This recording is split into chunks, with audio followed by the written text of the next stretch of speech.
లేకపోతే సాక్షి Trump tariff bomb 25% సుంకాలు విధించిన అగ్రరాజ్యం ఆగస్టు 1 నుంచి అమల్లోకి.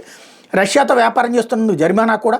అమెరికా అధ్యక్షుడు డొనాల్డ్ ట్రంప్ ప్రకటన. మోడీ ప్రభుత్వ ఘోర వైఫల్యం మండిపడ్డ కాంగ్రెస్ విపక్షాలు. దేశ ప్రయోజనాలను కాపాడుతాం కాంగ్రెస్ పార్టీ. కొంచెం సిగ్గు ఇది దేశ ప్రజల ప్రయోజనాలు కాపాడుతాం కేంద్రం. ఇక్కడ సిగ్గు శరము నీతి నియమం ఏమాత్రం లేని విపక్షం అంటే అర్థం ఇదేనేమో. ఏమాత్రం బాధ్యత లేని నిస్సిగ్గు పార్టీలని చెప్పాలన్నమాట.